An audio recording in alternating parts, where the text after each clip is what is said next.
Howdy, folks. Welcome back. I'm Ross Weaver, here again for one of my Metal Gear Solid V Explained lectures. This will be number 21 in the series, where I'm talking about Mission 45, A Quiet Exit. And this will be another longer one because there's a lot to talk about. The first thing to talk about really is how this mission comes up in the structure of your playthrough.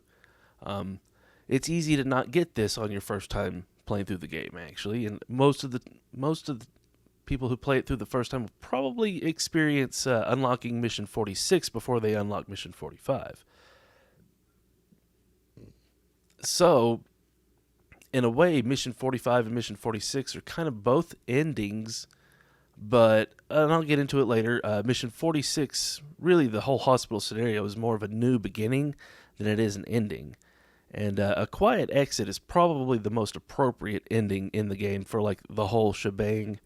But we'll get more into the structure of all of that stuff and how that relates to the scenario a little more later.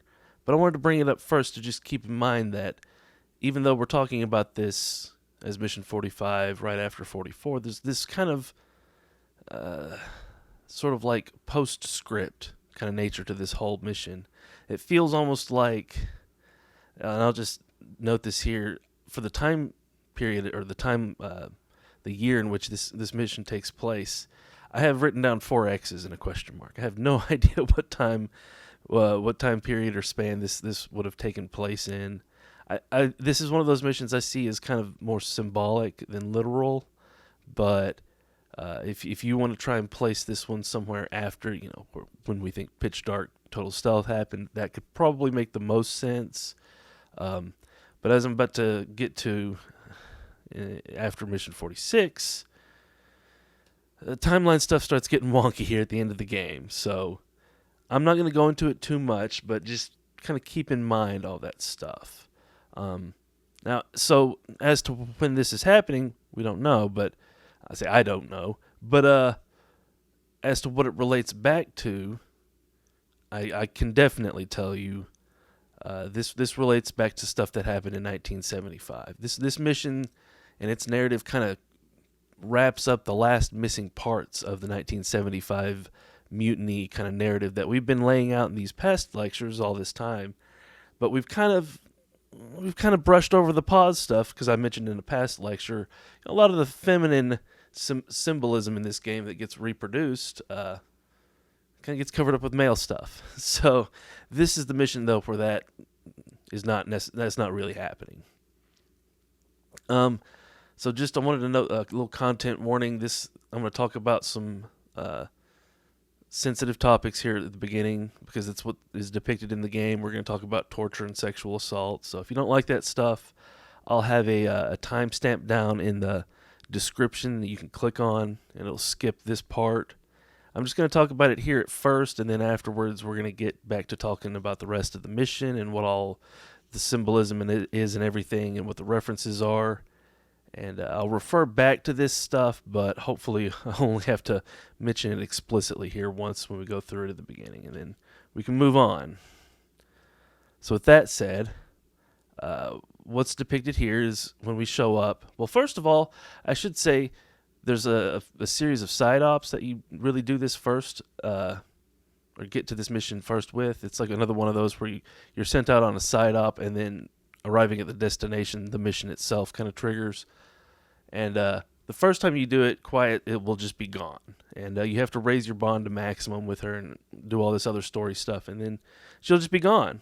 And Ocelot will radio you, and he'll be like, yeah, I don't know if you noticed, I guess you did, but Quiet's left us, and she's gone back to the other side. She's been, like, recaptured somehow. And she did this, willingly. She wasn't, like, forced to leave the base. She just left. So we got to go find her. We go to a couple spots in Afghanistan. We basically track her down. You start somewhere, I think it's a little bit north of Abe Shifap, and find like an intel file or something like that, and she's not there, and you go to another place, and she's not there, and finally you find out she's being held at Lamar Khaate Palace, and so you go over there. And that's where the mission, when you replay it, that's where the mission really starts, is when you're heading over to Lamar Khaate Palace, and you get there, and you're on the outskirts of it, a cutscene plays. Like the camera pulls back, uh, cranes up into the sky, and zooms in on the little prisoner holding area. And Quiet walks out of one of the cells that's like in the hot box. It looks like she's been like totally dehydrated, probably tortured, and a lot of awful stuff's been happening to her. And she's wearing, if you'll notice, let me pull this up. What she's wearing here at first is a little bit different than what she's wearing after she does this little transformation. She kind of loses her clothes in the process, but it's like think of it more as cover, right? And so she's running away from these guys who are coming out of this cell, and one of them chases her down, basically, grabs her, and starts throttling her with her back to looks like a dumpster that's been filled with water. And she's being drowned in it. And he drowns her, and she like goes limp. And then the camera pans down to her face, and while it's on her face, we hear a zipper noise. And then she wakes up, and her face gets the black butterfly thing. And I'll just mention it now. That pattern is specifically a pattern that appears on drowning victims. A lot of abuse victims, essentially. And I think it's a strangulation thing too. Actually, it's not just drowning. It's like when you're throttled around the neck. It causes capillaries and blood vessels up here to burst, and it makes this kind of winged kind of esque pattern. And here they've stylized it as a butterfly to indicate that all of this stuff is really more about transformations from caterpillar to butterfly. But we got to get through, there's kind of this in-between process where the caterpillar is more or less liquefied inside the cocoon and turns into a butterfly. And this is kind of the gross part that we're having to deal with here. So she wakes back up, and she's at like full strength now, which it's kind of curious, why wasn't she at full strength before this point? Because we've seen her able to like pick up two dudes, one with each hand, they're probably weighing like 200 plus pounds, and just like throw them aside like rag dolls. So she's like extremely strong, and yet somehow she's letting these guys torture her, it seems like. And I think it's a recreation. She's doing this like an actress would do this in a movie scene.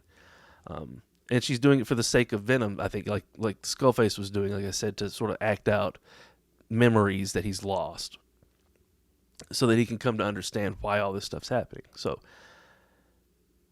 she starts beating the living crap out of these guys, and like Hurricane Rana's one of them, and like uses a knife that one of them has that they try to slash at her. She uses it just to like cut her own bonds, and then she grabs the knife, and then she starts just like cutting these dudes up, and it's really brutal. And she focuses on one dude's genital region and stabs it about 10 times, indicating again that there's this kind of a sexual assault thing going on here, and a sort of a revenge deal, sort of a rape revenge deal. If you've ever seen, there's some slasher movies and an old 70s genre, kind of gone now, but of rape revenge movies. The most famous one I can think of is I Spit on Your Grave.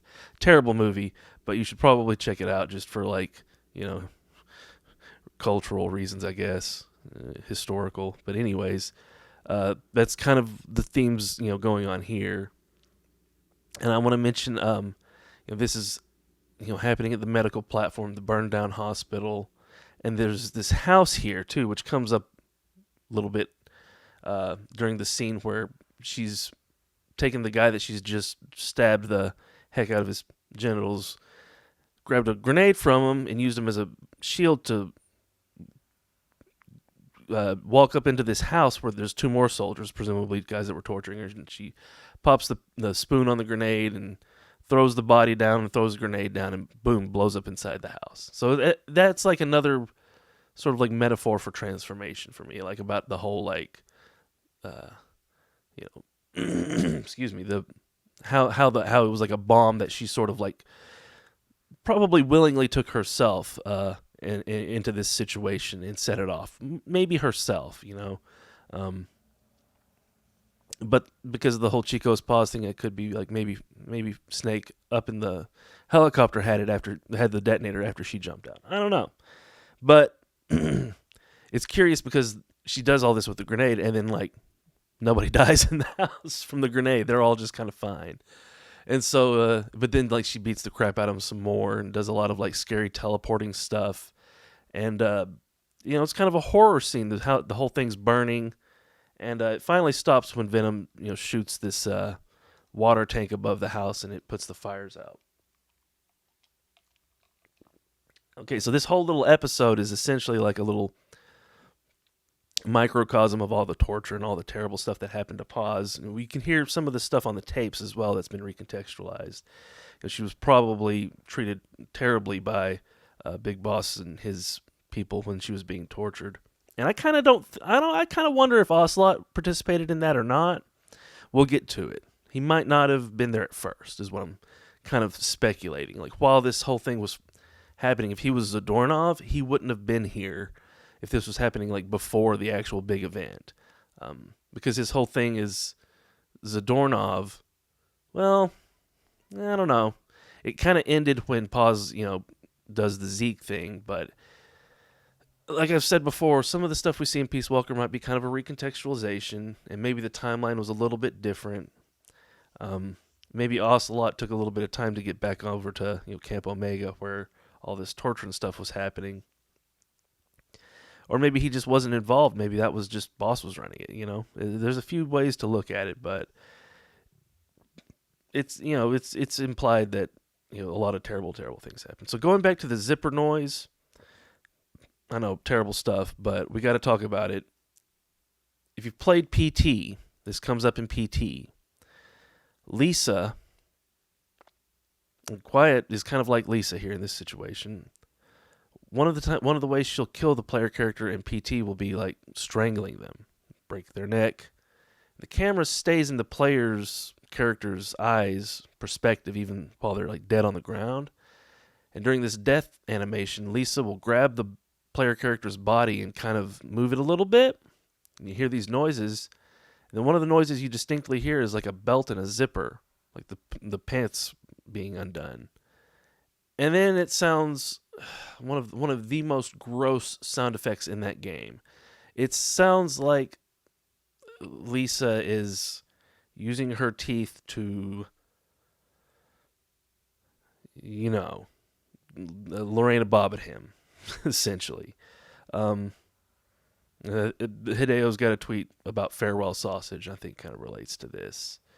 And I don't want to really go into it too much, but I think this also relates to some of the stuff going on in the Sahelanthropus.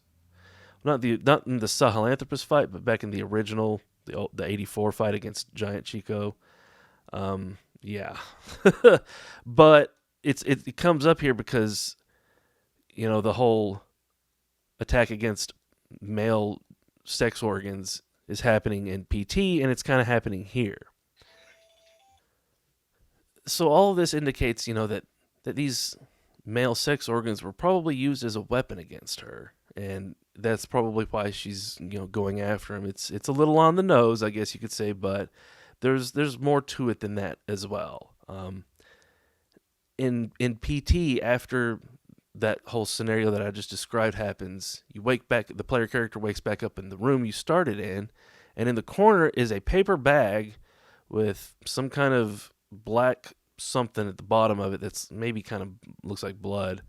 Looks like something organy or something has been put in this bag and has been like bleeding on the paper.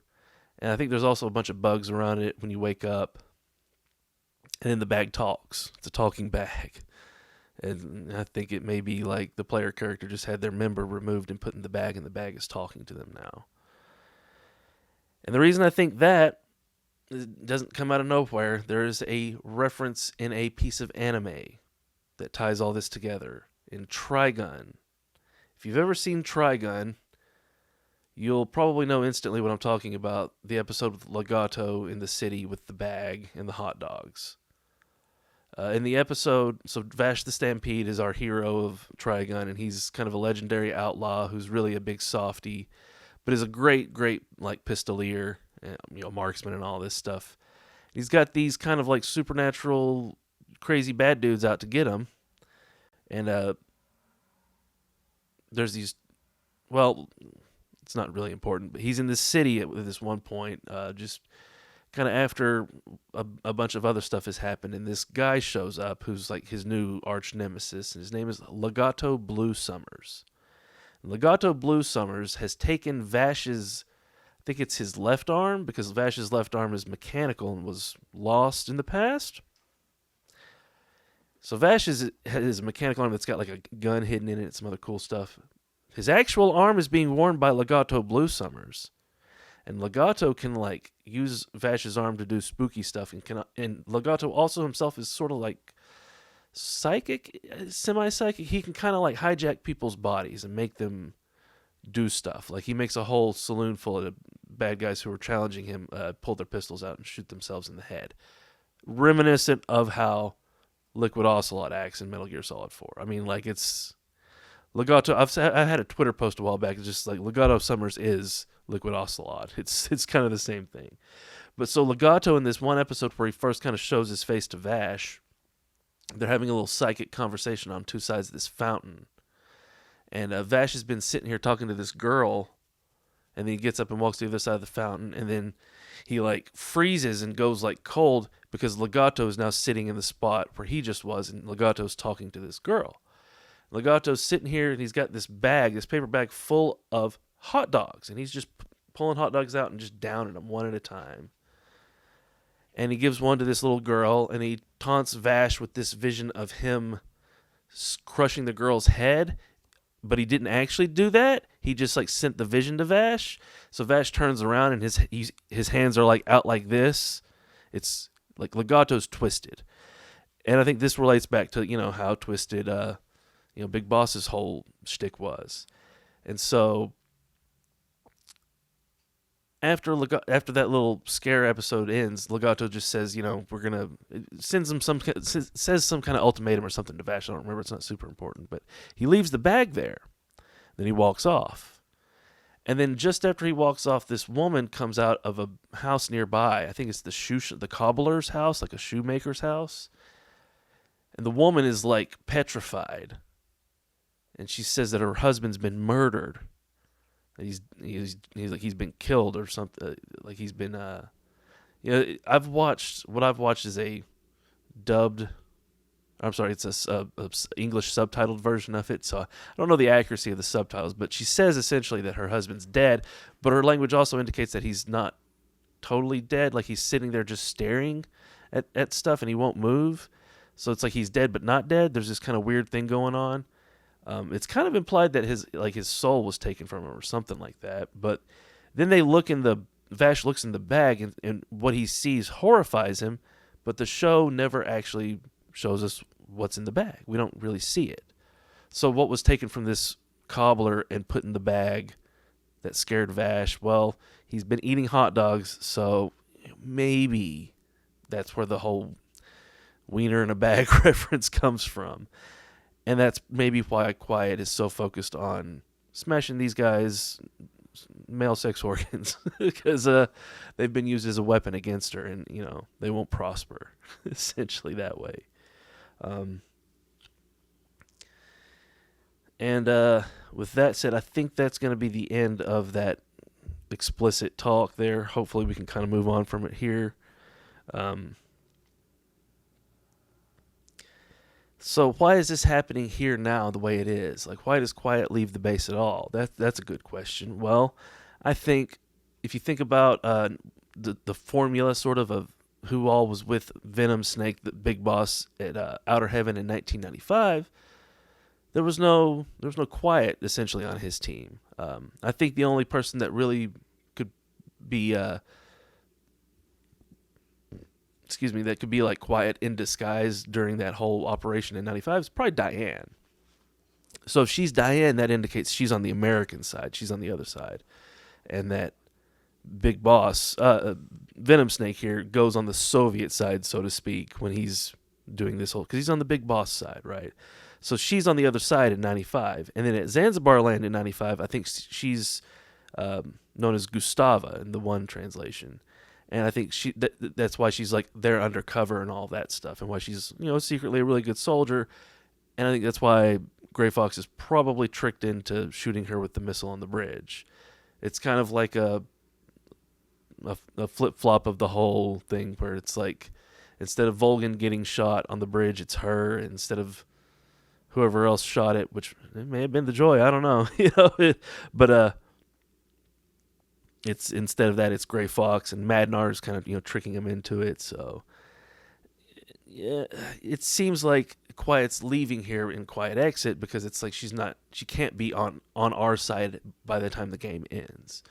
And we'll get to it, but 46, is kind of it's a new beginning, and it's symbolic of the transformation that happens to Big Boss after his fall at Outer Heaven.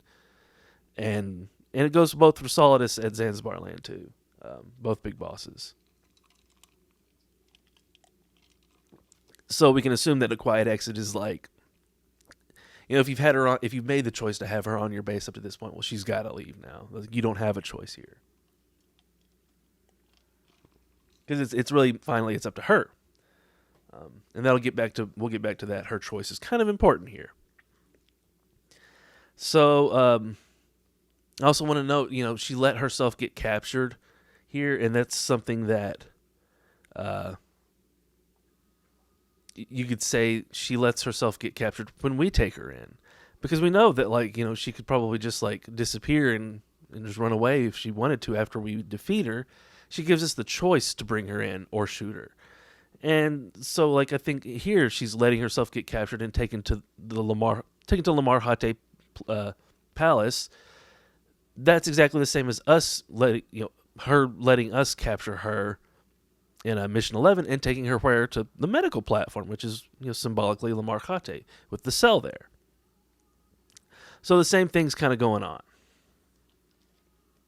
Now, when the mission starts up and you do the replay, you get all this, I'm going to call it static from Code Talker and Ocelot about how Skullface was using Quiet as an ace in the hole if his assassination plan failed to bring the third English strain onto base. But she used Navajo, the only language that the parasites don't react, to tell him the whole situation, and he's going to tell us all this stuff. Which we see her telling him stuff in Navajo, but we know that she doesn't tell him all this stuff in Navajo on screen that we see. So it indicates to me Code Talker may be playing with the truth a little bit here, and Ocelot too. Not that he's just totally lying, but that he's probably telling symbolic truths hidden underneath the sort of surface truths.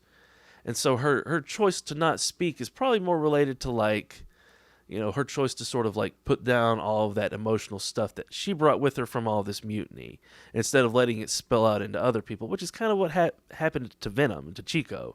But it wasn't necessarily, he didn't know, it wasn't really his fault. So yeah. I also want to note, when Quiet undergoes her transformation here, and the butterfly thing appears, that it's in water. So water is linked to transformation, and we know she drinks water through her skin, right? And that's how she replenishes herself. And in the boss battle, if you let her, leave her be, she'll go to one of the water puddles somewhere and heal herself. I think that also relates to how the salt water, and how I said the salts in it don't allow her to sort of put excrete sort of all the chemical stuff that's going on with the parasites. And since this water's not saturated, it's, you could maybe not think of it as much as she's drinking the water, but maybe she's sort of shedding her whatever bad stuff she's got built up into the water. Maybe the water is acting like a filter for her body is kind of what I'm saying, because this goes back to the oily water separator whole metaphor that comes from Pitch Dark, and the whole oil is kind of analogous to the parasites, and the water is kind of part of this process, right? I think it's a necessary part of this process. And that also, I think, ties in with the big shell and the filtering there. I also want to mention, getting back to some of the ultra-violent stuff, just one little thing. She bites the guy's ear off. And I think that's a very specific thing to be done in this whole... Like, she's doing a lot of really cool creative moves, but then, like, why does she bite his ear off? I mean, like, yeah, her hands are tied behind her back, but she's just been kicking the crap out of these guys. So I think that relates back to what I mentioned about Reservoir Dogs and the whole hidden reference with the Mr. Blonde torture scene. I think the whole thing with him being Mr. Blonde relates back to what do we know Big Boss's natural hair color is? Because Liquid Snake's and Solid Snake's natural hair color is blonde. Big Boss's natural hair color is probably also blonde. He's probably Mr. Blonde in this situation, and he was the one who was doing all this stuff. And so what she's doing here is she's kind of like purging her own demons. It's like she's reliving these memories as a way of, sort of conquering them. And I think that relates to why the house is burned. This is like you've got a haunted house on your hands, and the only way to get rid of the ghosts is to burn the house down, right? A ghost is sort of like a lingering memory that you have of past events that have taken place in a setting, and sometimes the only solution is to just change the setting. And if you can't just do that by moving furniture around or changing the color of the interior or something like that, so it means sometimes you got to burn it down. And I think that relates to this house that she's in, that gets shot by the tank in a little bit, but it's also it's the one where all the sort of the crazy stuff happens, and we kind of see the bomb, the metaphorical bomb, the grenade goes off in there. It's kind of like another recreation of the whole helicopter crash bomb and everything. And so, like I said, this scene's showing us stuff that happened in 75, the bad stuff that happened, but it's also, I think, going to show us here what Quiet and Venom's stand was after they jumped out of the chopper and blew up and transformed and had to fight off all of Big Boss's dudes. I think this is kind of metaphorically that fight that we're going to see here. I also want to note this whole scenario kind of relates to Selenoyarsk and Outer Haven. The scenarios at the end of Metal Gear Solid 3 and 4. Sorry, my dog's over here. She's having a time. So I think you could consider this situation maybe kind of an alternate ending to the Selenoyarsk kind of scenario. Like, what if, like I kind of speculated in my Delta Wishlist video, what if at the end of everything, they just decided they weren't going to kill the Joy, that the boss was just going to live and that Snake was going to stay Snake, They would, probably have to fight off, like I said, a whole armored column and all kinds of stuff, and that's kind of what we're seeing here. And I think this also relates to Johnny and Meryl's stand that they have to make at the end of Metal Gear Solid 4 to allow Snake to do all of his stuff. I think that's kind of what Quiet and Venom are relating their situation to. I also want to note there's almost no dialogue in this whole scene up until Venom says, "Let's finish this." It's pretty much the only dialogue spoken between the two up until after the whole fight. So it's very quiet, and I think like this emphasis on silence and not using words is kind of related to how like the words themselves relate to revenge. Words and delineation relates to how we sort of pick apart the world and put it into an understandable form. And that relates to this Thomas Mann quote where he says that express delineation kind of is the only revenge a writer or an artist really has on the world. And it kind of like is a revenge on your own experience to like put a memory into a certain kind of context with words. And that's kind of, like I said, this is supposed to be the end of all of this revenge and rebellion stuff. And so they don't speak. And I think that relates also to just generally why Venom doesn't speak mostly through the game. It's like a lot of the lines that were probably planned there had too much to do with, rebellion and stuff, that the things that they were trying to get rid of. And so if these things that they're literally trying to get rid of are being spoken of, well, it's thematically appropriate to just cut it, And, but maybe symbolically leave some reference there, too.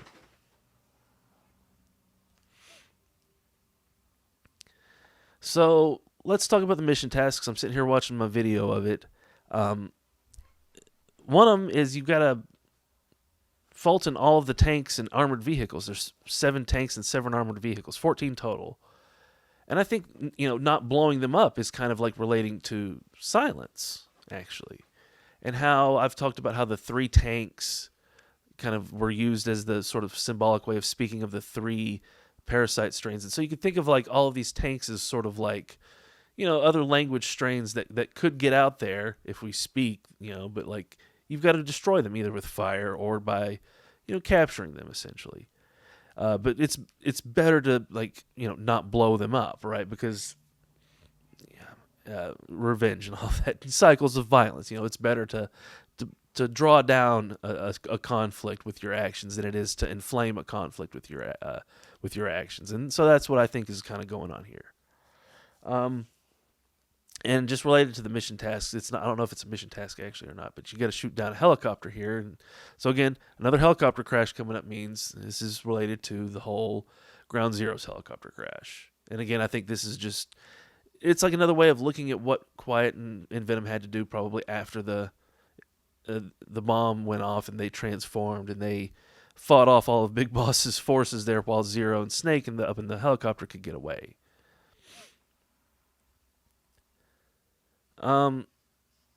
Let's see here. One of the things you also have to do is not let Quiet get hurt. So this mission's kind of tough to do if you just run around with like the regular, heavy armor or the sneaking suit. You're gonna get shot once by these tanks and killed. They're all really accurate. They'll shoot you from really far away, and if the shell lands anywhere close to you, you're just gonna die. And it feels really bad to try to do this whole mission without getting shot, and then getting shot at like tank number 13 or something like that. I've had that happen before. It's an awful feeling.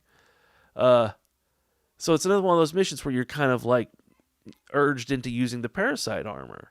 And I think that's probably the best strategy, because if you put on the parasite armor and you're running around out in the middle of the field the whole time, Fultoning a bunch of tanks and stuff, well, you're going to be a big distraction.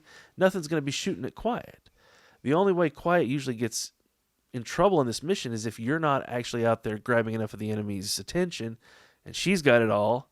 She'll be the one that's getting shot by all the tanks and all the missiles and all the dudes, and then you fail this mission task. So, I think it's like you're supposed to, use her as support, but not like let her bear the brunt of your own sins, essentially. Because a lot of this stuff that's happening, again, I think it relates more to what Venom has done and allowed to happen and sort of caused himself. Not to say that like it was young Chico's fault, but maybe like afterwards, some of the stuff that happened in like the late 70s and the 80s, like him going back to in 79 with Solidus's whole rebellion, what he may have played some role in what happened there. It's indicated that a little bit of this is, more his fault than it is Quiet's, and that's why he's the one who's supposed to sort of like bear all of the damage here. And on the subject of armor, I also want to mention that there's no D-Walkers that you have to face in this mission. Wouldn't it be annoying if like 4 D-Walkers came in at some point and you had to deal with those dudes? Or maybe even if you had to, Fulton them. But they didn't do that. And I think that, that relates to how like all this exo armor stuff is kind of gone eventually. We don't see a lot of exoskeletons used outside of Cyborg Ninja at Shadow Moses. So, and Solidus, of course, at Big Shell. But, I think that it relates to how we've been sort of wrapping all this stuff up, and now we kind of are seeing the effects of it. Now all they've got are these big armored units, which are easy to deal with, and then just regular troops. What else is there to talk about? Ocelot's the one supporting you here. Like, he's the one who's talking to you in the microphone. Miller's pretty much got nothing to say this whole mission. I even wonder if Miller's even here. We know he's there, but it's just like he's almost taking a back seat. It feels like, it's kind of an Ocelot heavy mission. I think that again relates back to the Metal Gear Solid 3 relations and the Seleno Yarsk stuff. How Ocelot was sort of around during your fight with the Joy, and it's it's kind of curious, what was he doing? What were he and Eva up to? Let's see here. What else is there to talk about? Oh, and so Quiet here. I've talked about her, Quiet as Pause. If you listen to me at all, but here Quiet's finally got her name with quotation marks around it. And anytime you see a person's name with quotation marks around it in the Phantom Pain, that should be a dead giveaway that name is a pseudonym.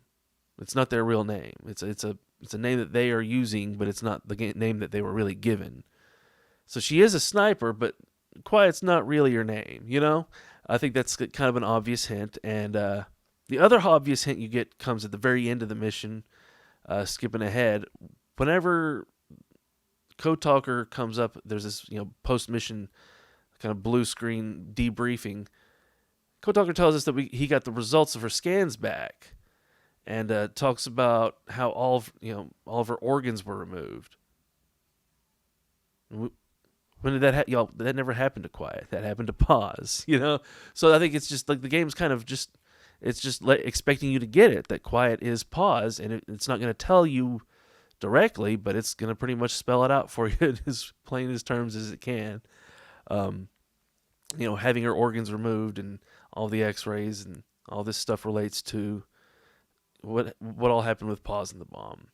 And I also want to note that they say that we got her scans back and her entire body is riddled with parasites and blah blah blah. It's like, yeah, her whole body is parasites because her whole body was destroyed in that explosion and was remade. Like, we already knew that. But he kind of uses this as evidence to be like, aha, she had the vocal cord parasite. But Code Talkers told us earlier that the way the vocal cord parasite works is it is indistinguishable from the organ tissues that it's mimicking. So until it activates, you can't detect it. He explicitly says this, and that's like the big problem with it. But somehow with Quiet, it hasn't activated, yet he's detected it. Like I said, he's kind of lying to us, but it's like obvious lies that we're meant to like notice and be like, oh, and then figure it out ourselves. They put it here kind of as plainly as they put it anywhere else in the game, but you kind of have to pay attention. So at the end of this mission, let's talk about the cutscene where Quiet jumps back down and they're about to have their little handshake, and she grabs the missile launcher, shoots a tank, and then gets shot herself. Well, I think that it relates, that third tank, or that last tank, is kind of like the third strain, and it's like we're tanking it here. We're getting rid of all this bad legacy stuff and the language of it, essentially. And I think this wound that she takes, and then the little escort segment, kind of relates to the wound that Eva takes in Selenoyarsk, and how you have to escort her. And there's a lot of avoidance here. If you get seen by the guards, it's instant game over. The wound being kind of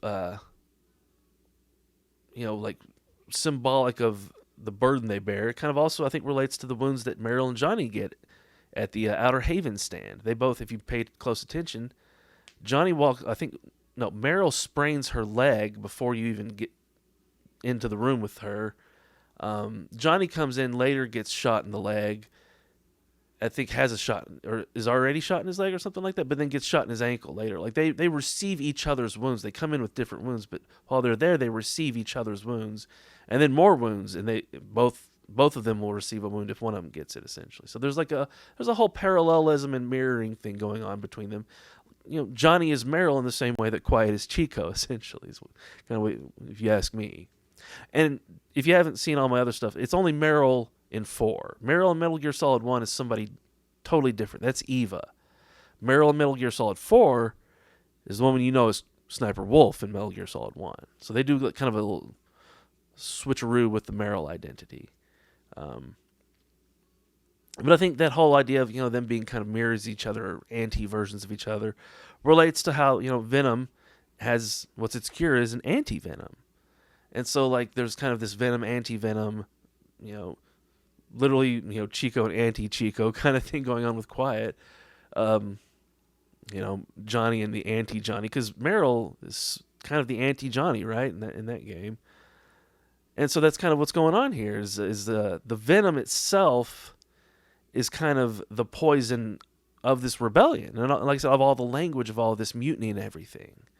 The difference between venom and poison is essentially you get bit by something and it injects venom into you. And if you eat something that's not good for you, then that's poison. And so it's really more it's venom, but I might say poison, but it's really I'm talking about it's venomous stuff, and that's why there's this black snake with the white stripes.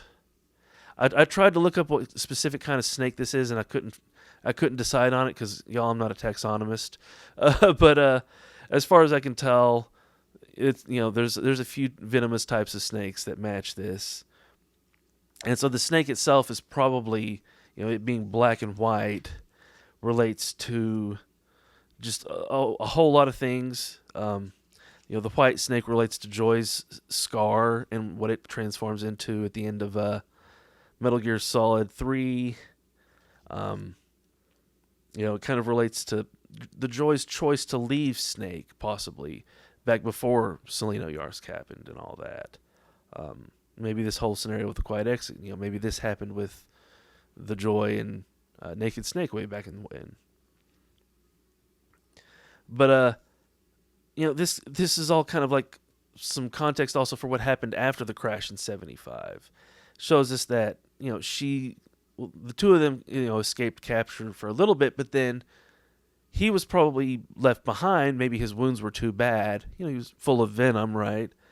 And she had to go off on her own. So it indicates maybe he was left behind and she left to go back to help Zero and Snake and all the rest of them fight against the mutiny, while Chico had to be left here to either just be on his own or maybe get recaptured. He was probably recaptured, though. Because if I didn't mention it enough back then, Chico's probably in Big Boss's version of Cypher's care in the 76 or 75 to 70. Well, it might have been to 79, but I'm going to say 75 to 77 era in Rhodesia. It might have been up to 79, though. Also, want to go back to the Navajo thing. So, I've mentioned this in Code Talker. The Code Talker mentioned, Navajo are American, and they're Native Americans. And so I think this idea of Native Americans in America relating to Cypher relates to who were the original Cypher members, and that Code Talker kind of stands for the original Cypher members in a lot of ways. And I think Quiet, when back her version of being the Joy, was kind of an original Cypher member. And so,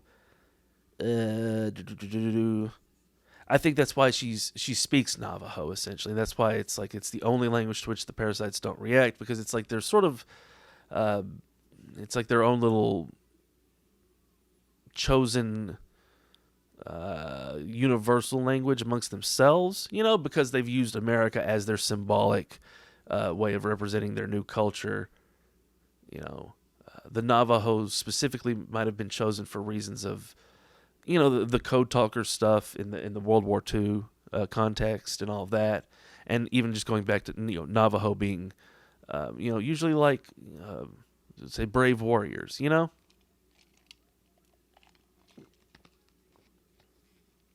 And Quiet's being pretty brave here, so I think it all kind of relates. And so, also I want to mention, don't you find it weird how we lost connections here? Like the communications here are all screwed up after we get shot by the tank. She can talk to Pequod here at this point, but then it seems like Pequod doesn't have any contact back with base, because if they do, why ain't Code Talker translating what she's saying and being like, oh, just, go here and blah, blah, blah. It seems like Code Talker might not be able to hear what she's saying, or maybe he can and he's just not saying anything because what they're doing is kind of a recreation in acting. Take your pick. But it seems like, this, like I said, it relates more back to, her choice that she had to make to leave Snake, probably multiple times in her life. Probably Naked Snake, and here with Venom, and probably relating back to something that happened with Chico. But all this stuff, it's more about like the parasite lineage stuff, right? It's about sort of like the artificial stuff and sort of the metaphysics of the whole game and the series. And so appropriately, like all this communication stuff kind of makes sense then if you think of this storm itself as kind of being like all of the chaos and all of the stuff around the mutiny. It's kind of like they're trying to banish it, and the parts of the mutiny that sort of are instilled in the rest of the parasite the rest of the Parasite Collective are, coming at them in the form of these Soviet soldiers and tanks and gunships, and the storm itself. I'm pretty sure most of these sandstorms are just Parasite-made weather phenomenon. And I think that explains how she's able to see the helicopter in the storm and guide them. Because I think essentially she is the same thing as the storm. She kind of is the storm. She's kind of the wind. She fades into the wind here at the end after her speech, which we'll get to here in a sec. She's kind of likened to a force of nature herself, And I think that's all very appropriate. And that's, maybe also part of the reason why she couldn't stay with him during, all the mutiny, because she couldn't be with all these mutineers because she's a force of nature. She can't be held down like that, right? So, this also relates back to the choice that you have to make at the end of Metal Gear Solid 3 that the boss is playing up is, me or your mission. And we know that she was forcing us essentially to choose the mission back then because she was forced to choose the mission when it was between her and the Sorrow. She shot him, and he kind of made that choice for her from the way she says it, but in the way that choice was made for her, in Metal Gear Solid 3, the choice is made for us. We don't have a choice whether or not to shoot the boss the first time. We have to do it. That's the only way that game ends. And so here in this game where we're given the choice to shoot or not, when Quiet's mission comes up, here in Mission 45, she makes a choice. Is it her mission, which is, we'll get to her in a sec, or Venom? Well, she chooses Venom, actually. She forgoes her mission. But what is her mission? Well, I think she's literally just here to support Venom. I think she's there as a way of having a vector for reconstructing certain memories and things like that in certain scenarios that you couldn't get without her being there. Like I've mentioned with the Code Talker, and the Metallic Archaea helicopter scene where there's a version of it where she's there. How there's a lot of cut scenes where there's a version of it where she's there and a version of it where she's not there. And so those extra, that extra context she applies, I think is, it relates to like all these lost memories and stuff. And so it's literally a change. It's a force of change that is being represented here. And change Delta, Delta Force. So maybe there's something going on there with the whole Delta Force stuff that we're told about. We might have to explore that later, though. Because I think that gets into Roy Campbell stuff. But anyways. So Quiet guides Pequod in. Pequod gets out, at least the pilot does, and gives us anti-venom. Quiet's gone. And you follow her tracks and you find a tape. And she has this speech that she gives, and just about every word of this speech is full of meaning, y'all. This is like, in the way that Mission 27 Root Cause was kind of a small, compact mission with just a ton of sort of narrative memes stacked on one on top of the other that you don't necessarily have to see them all, but they're all there.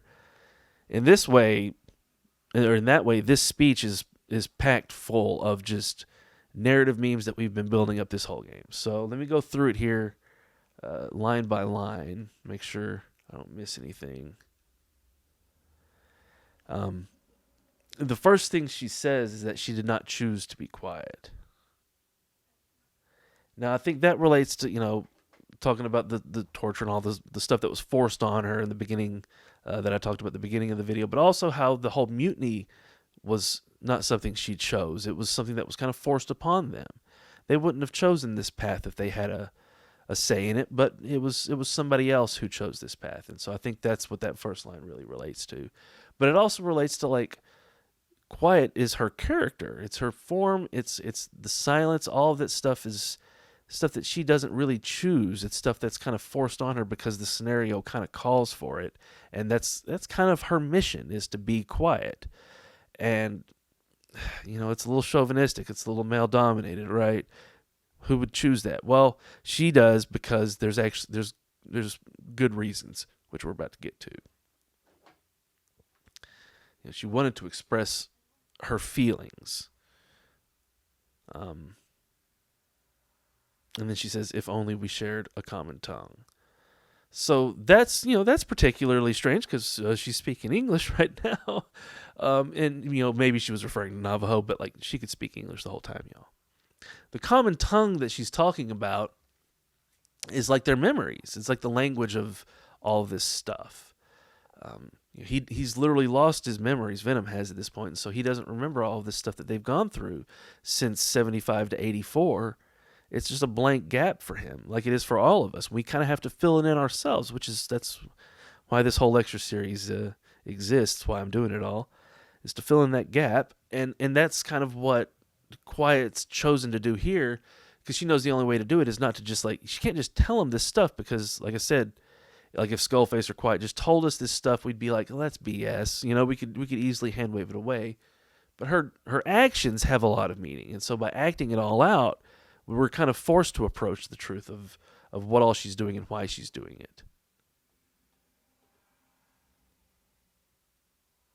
Oh, hold on, I skipped ahead. Let me go back.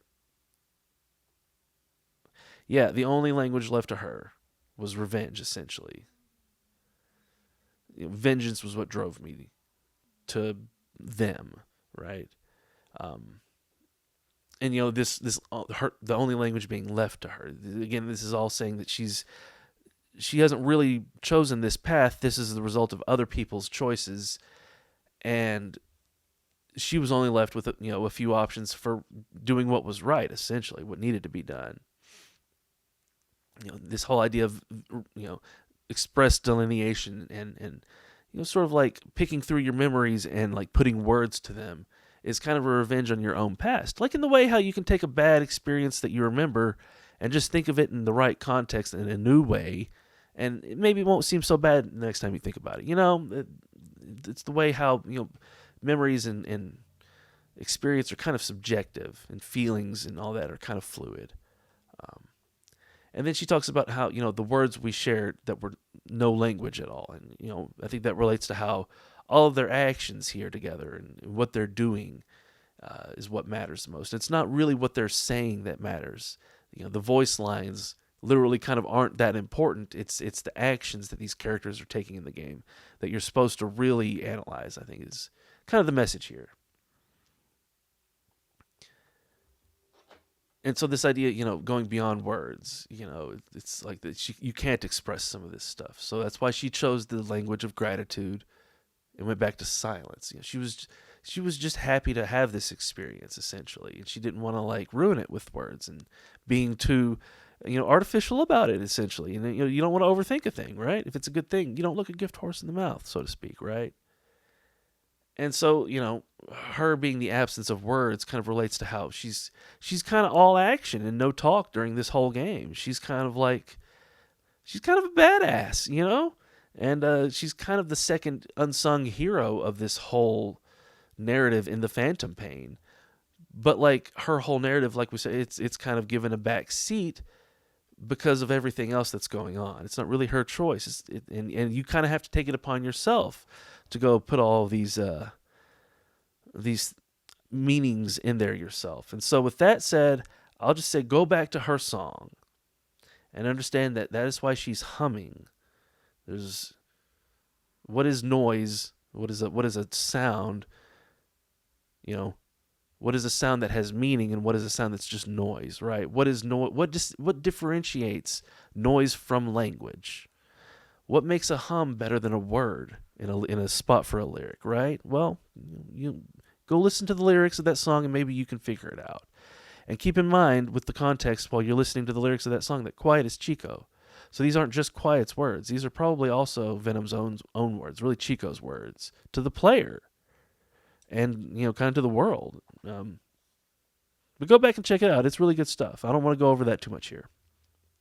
But so after all that stuff plays, we get credits. And let's talk about the credits in the Phantom Pain. There's 3 times when we get credits in this game. First time was in Mission 30, or actually I should say at the end of Mission 31, after we defeat Sahelanthropus, bring it back to base. We get the little short credits, and then a little scene with Eli and Mantis, or Trettage, and then the full credits go. But those aren't the end credits. Those are just the first credits. And then technically, I think the second credits you would get would be the Mission 46 credits. Because like I said, most people probably don't unlock Mission 45 your first time through the game.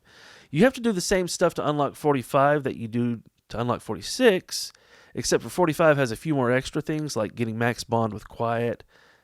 Maybe another... I think if you get the butterfly emblem, there's a way to like lock yourself out of a Quiet exit, possibly. I'd have to look back into that. I think I remember that, though. But anyways... Mission 45 is usually not your second ending of the game. It's usually like your third. Mission 46 is usually your second ending. And like I've said earlier, the Mission 46 really stands for a new beginning. And, you know how Mission 46 and Mission 0 are the same thing? Well, it's really kind of your back to zero. The end of Mission 46 is kind of your back to zero moment. It's like your indication to go back to the beginning of the game and play this again. And Mission 30, being kind of an end of the game in the middle of it, relates to how it's kind of like Camp Omega itself. It's this thing that happens in the middle of the whole timeline, but it kind of stands for the ending itself. And then there's Mission 45, which is kind of your real finale, and that's the hidden third. So this, you know, in Mission 45 being a thing that can be hidden from you in the game, even though you know there's a gap between 44 and 46, you know, it's kind of a hidden third. It's kind of your hidden third finale. And I think the three finales kind of relates to how I've said before, you kind of need to play through the game 3 times to get the real 100%. So, a couple more things to talk about and then we'll be done. I want to go back to the timeline stuff. I said, you know, I have no idea when this is happening, but we can definitely relate this to a few different times in the timeline. The first one being 1964, and the whole thing with Snake and Joy. And I think this probably relates, we know this relates to the stuff that happened in 75. So from 64, you can kind of say it's like 64, 65, and 74, 75 stuff. Kind of, it's like both of those years are sort of represented here. And then... so if you've got 64 and 74, well, I also mentioned how, you know, this relates to, you know, Quiet couldn't really be at Outer Heaven, right? She had to go off and be Diane. So that maybe indicates that something like this could have happened in 1994, before the 95 whole thing happened. And so that this relates this one spot to 94, 64, 74, so we might as well do 84, right? And probably what happened here is a little bit got some relations to what happened between Quiet and the giant monkey, essentially. And some of the crazy stuff I talked about earlier. And then this also maybe could be considered to have some relations to what happened maybe in around 1998 or 99 to 2000 with, you know, her being Sniper Wolf and then maybe Gustava, or Gustava and then Sniper Wolf, you know, something like that. And then you could also possibly throw in a little bit of 2014, 2015 post-Metal Gear Solid 4 context with Meryl. You know, if the stand itself that we see kind of stands for what happens with Johnny and Meryl at Outer Haven, then what happens after this in the mission might indicate how their relationship ended. After that whole scenario. But, okay, so that's about it for the timeline symbolism. 64, 74, 84, 94, probably 99, and 2014. It's like all of the 4 dates, really. And then the last thing to talk about here is just to kind of throw it in here at the end is I wanted to mention some of the other scenes in this game where Quiet is tortured, which don't necessarily happen attached to missions. I think those scenes relate back to, you know, things that also relate back to 75 and stuff that happened to Paz when she was captured by Big Boss's Outer Heaven mutineers, and some of the stuff they did to her. But these scenes that you see here in the Phantom Pain aren't required, actually. There's a way you can play through this game where you can sort of cut a lot of Quiet scenes from the game. And if you essentially go a new game up to Mission 11 and then kill Quiet there, or shoot her, you're not really killing her, but if you shoot her there and you play through the entire game without her, you can unlock Mission 46 without getting Quiet, because you'll just skip Mission 40 and skip Mission 45 and you'll be fine. And then you do mission 46, and you've beaten the game. So then all those other scenes that happen while like Eli's on the base and all those other stuff, where Quiet kind of undergoes some drama or something else, like when she has to be pulled off of the guy who's got the vocal cord parasite and she's stabbing him in the mouth with the knife. All that stuff won't happen. So you can literally cut her from the game. And in a way, you're kind of sparing her some misery in that way, I think, if you do that. And probably sparing the Johnny some misery if this is really Venom, you know? But I think that one of these scenes that you can cut is the one where Eli takes the lion necklace that was rescued from Shabani. He throws it down in this little pit area that's being cleaned with some, extremely hazardous chemicals that will kill anybody if they go down there. And it seems like that necklace is just gone, and nobody's going to be able to get it. And then Quiet jumps over the railing and gets it, and is pulled. And then I think she jumps back up, and then Venom pulls her up, and she's got the necklace and hands it over. It's another recreation of her jump and the whole transformation thing and all of the, all of that. It's all also kind of commentary on the player's choice and how, like I said, we didn't have a choice when we had to shoot the boss the first time, and how now we do have this choice. And so all of these scenes that we see when we have Quiet on the base, when we play with her the whole time, you just think about what would it be like if you didn't cut that stuff. There's actually kind of a funny thing that happens at the end of part 1 as well, where they say coming soon in part 2. They show a few things. One of the things they show is that cut scene I just mentioned where she's picked up by Venom and after she's been burned all over. It says that scene's coming soon in chapter 2, but it doesn't actually have to come soon. It doesn't actually have to happen in your game at all. Because if Eli leaves and all the children leave and then you go get Quiet on the base, well then none of those scenes can happen. And they don't. So the story itself is literally controlled by the player in this way. And all this stuff that happens to Quiet doesn't actually have to happen if you want to, do all this stuff a little bit differently. It might be a little bit more difficult to play through the game without Quiet at first, but I think it's also a better way to play through. It teaches you a little bit more about how to not get caught and how to deal with situations when you do get spotted. Quiet is really powerful, like when you get spotted, she can just start murking dudes from her perch and will grab quite a bit of hate from the enemies off of you, if you just let her. So if you play through the first time with Quiet, it's kind of an easier time, and you don't learn as much because it's easier. So I think it's better not to use her at first and to only get her after you've actually beaten Mission 46 and started again. And we'll get more into what, is going on with Mission 46 next time. And what all that situation stands for and why 45 is shown before 46 and this whole new beginning stuff. But you can kind of think of this 45 as like an alternate hidden kind of ending, It's like a hidden reunion. And and there is a hidden reunion too. That was the other thing I wanted to note here is after Quiet leaves, of course, after you play Quiet Exit, she's gone. But you can go back and play Cloaked in Silence, and if you beat her 7 times and do it non-lethally and don't shoot her, after the 7th time, the mission will come up on the 7th time and say reunion instead of replay.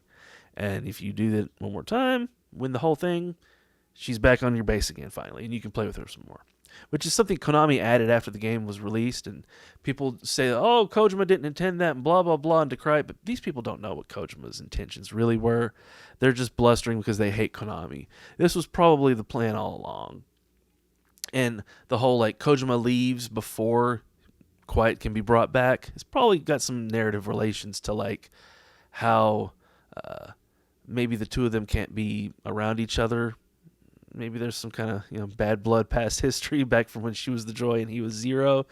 I don't know. I think there's some story there, but we won't get into that because this has been a long enough lecture. So hope you all have enjoyed. With that said, next time, tune in for the big 2-part kind of semi-finale before we get to the last few missions where I'll finally explain where all this time travel stuff comes from.